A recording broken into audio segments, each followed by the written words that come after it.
소아과에 가기 전에 신생아편 7번째 강의를 시작하겠습니다. 먼저 책 소개부터 해드리면 이 굉장히 좋은 책이고 서울의학서적에서 나왔습니다. 꿈꿀 자유 서울의학서적에서 나와서 저희들이 출판을 했습니다. 소아과에 가기 전에 책이 많이 팔려야지 앞으로 더욱더 좋은 강의를 할 수가 있을 것 같습니다. 잘 부탁드립니다. 자, 처음 2개월 동안 신생아는 어떻게 변하는가 한번 보도록 하겠습니다. 소아과에 가기 전에 7번째 강의 서울아동병원 의학연구소. 예. 방문객이 생후 1개월 이하의 신생아를 방문하게 돼서 균에 노출이 되어서 아기가 열이 날 수 있습니다. 그러면 어떤 일이 벌어지냐? 신생아의 열은 굉장히 중요하게 생각하기 때문에 체열검사, 카테터를 탄 소변검사, 척수천자검사까지 해야 되는 경우가 간혹 있습니다. 부모님들은 말만 들어도 겁이 나겠죠. 하지만 고열이 나는 애들, 38도 이상 열이 나는 신생아에 있어서 12%에서 생명을 위협할 정도로 심각한 감염이 발견되기 때문에 검사를 하는 것이 권유가 됩니다.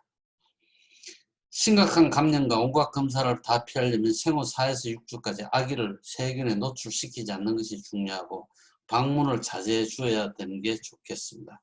문화권에 따라서 12주간 방문을 막는 경우도 있지만 그 정도까지는 필요가 없겠습니다. 직장 체온을 재는 것. 3개월 미만의 유아에서는 체온을 측정하기에 가장 좋은 부위는 직장입니다. 직장 체온을 잴 수 있다면 어떤 체온기를 쓰든 관계가 없고 3개월 이상 유아는 다른 방법을 다 쓸 수가 있습니다. 1세가 넘으면 정확히 체온이 몇 도인가는 별로 중요하지 않습니다. 열이 있느냐 없느냐 정도만 알면 되고 얼마나 아기가 활발하냐를 보는 것이 훨씬 더 중요합니다. 실제로 아기가 얼마나 아픈지를 가늠하는 더 좋은 척도는 아기의 활동도입니다. 항문을 통해 윤활제를 바른 체온계를 직장까지 밀어놓고 한 손으로는 이렇게 체온계를 감싸고 다른 손으로는 발을 이렇게 들고 있습니다.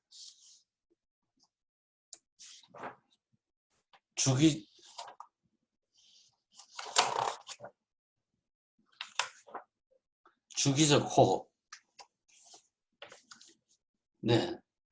신생아는 큰애들이 계속 끊임없이 쉬었다 내쉬었다 들이쉬었다 내쉬었다 하게 되지만 신생아는 쉬었다가 멈추고 쉬었다가 멈추고 숨 쉬었다가 멈추고 이렇게 주기적 호흡을 하게 됩니다. 갑자기 숨을 멈췄다가 10초 이내에 빠르고 얕은 숨을 몰아쉬게 됩니다. 주기적 호흡은 신생아의 80%에서 관찰되는 정상호흡 양상이면 질병과는 아무런 관계가 없습니다. 하지만 20초 이상 숨을 멈춘 동안 피부가 파래지는 증상이 나오면 빨리 소아과 의사를 보는 것이 좋겠습니다. 모로 반사. 이 모로 반사는 오스트리아의 소아과 의사 에르스트 모로가 처음 기술한 신생아의 반사작용입니다.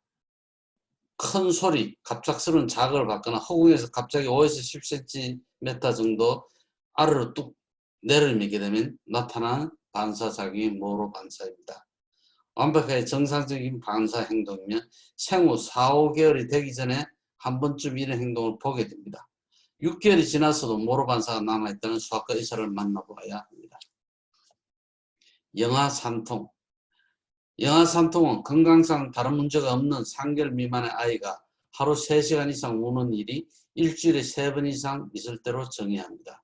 원인이 무엇이든 간에 대개 3개월 이내에 저절로 좋아집니다. 즉 3333이죠. 3개월 미만의 애가 3시간 이상 우는 일이 일주일에 3번 이상 그리고 3개월 이내에 좋아지는 경우입니다. 모든 아기는 생후 3개월 동안 그 어느 때보다 많이 울게 됩니다. 영아산통의 정의를 충족시키는 신생아는 전체 신생아의 8 내지 40%로 알려져 있습니다. 정확한 원인은 밝혀지지 않았습니다. 하지만 위장관 가설이 가장 많은 지지를 받고 있고 먹이는 문제, 우유 단백질 불내성, 유당 불내성, 위장관 미성숙, 위장관의 과운동성, 장내 세균의 변화 등 여러 가지 학설이 제기되지만 원인이 무엇이든 간에 영아산통은 위험하지 않으며 시간이 지나면 저절로 좋아집니다. 아이가 지나치게 운다는 것은 사실 간혹 심각한 문제를 시사하는 증상일 수 있으므로 소아과 의사에게 보이는 것이 좋겠습니다. 심각한 문제가 아니라 영아 산통이라 생각되면 소아과 의사는 몇 가지 방법을 권유합니다. 먹이는 방법을 바꿔보고 고무 젖꼭지를 물려보고 자동차에 태우고 돌아다녀보고 흔들어주고 그네에 태우고 따뜻한 물로 목욕시키고 배 마사지하고 등등 모든 방법을 써보지만 아기의 울음을 딱 그쳐줄 마법 같은 방법은 없으면 이 모든 방법이 전혀 통하지 않는 경우도 있게 됩니다. 자, 중요한 것은 발달 문제와 전혀 관계가 없고 생후 3개월까지 좋아진다는 것입니다. 이 또한 지나갈 것입니다. 예방접종, 아세트아미노펜. 자, 예방접종을 하고 열이 나더라도 그대로 놓아두면 이렇게 항체가가 높게 형성이 됩니다. 타이레놀, 아세트아미노펜을 열이 나서 먹은 경우에 항체가가 조금 낮지만 우리 절대적 보호 수준 이상으로는 다 유지가 되기 때문에 열이 나고 아기가 버티면 예방접종 후에 타이레놀 먹이시는 게 좋겠습니다. 예방접종의 부작용, 붓고 뻘개지고 하지가 이렇게 부을 수도 있습니다. 예방접종은 주로 허벅지 근육에 많이 맞게 되죠. 아프고 붓고 뻘개지게 되죠. 하지만 이런 국소 반응은 1시간 간격으로 15분에서 20분 정도 차가운 것을 대주면 쉽게 가라앉습니다. 열도 상당히 흔해서 백신에 따라 20 내지 33%의 아기에서 열이 날 수도 있습니다. 국소적으로 두드러기가 날 수도 있습니다. 이럴 경우 하이드로코티존 크림을 1%짜리를 발라주게 됩니다. 100만 분지 1의 확률로 백신을 맞고 난 다음 심한 알레르기 반응으로 두드러기가 생기고 얼굴과 이 모관이 붓고 숨쉬기가 곤란할 수도 있는 응급상황이 생길 수도 있지만 굉장히 드뭅니다. DTaP, 디프테리아 파상풍 무세포 백일의 백신의 가장 흔한 부작용 중에 하나가 주사를 맞은 팔이나 다리 전체가 하루에서 7일까지도 붓게 될 수 있습니다. 보통은 이 백신을 4번 내지 5번째 맞았을 때 많이 생기게 됩니다. 즉 4살쯤 맞으면 퉁퉁 붓는 경우가 많이 생기죠. 하지만 저절로 좋아지고 필요하다면 차가운 것을 대주는 것으로 충분합니다. 이후에 그러면 DPT 접종을 계속 해도 되느냐? 아무 문제 없이 그대로 해도 됩니다. 자, 순서가 조금 하나 빼먹었는데요. 집단 면역에 대해서 말씀드리겠습니다. 집단 중에서 일부만 백신을 맞으면 병원체가 퍼져나가서 유아를 감염을 시킵니다. 일부만 맞는 경우. 자, 집단 모두가 백신을 맞으면 이 유아는 안전하게 되겠죠. 따라서 우리가 사회의 집단 면역을 높이는 것이 중요하며 예방접종을 다 어렸을 때 맞고 추가 접종도 맞는 것들이 우리 아이들을 보호하는 하나의 방법입니다.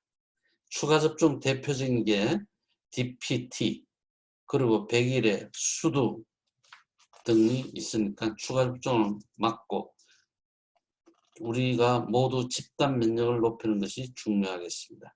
MMR, 수두, A형 감염, DPT, 추가 접종 등이 있습니다.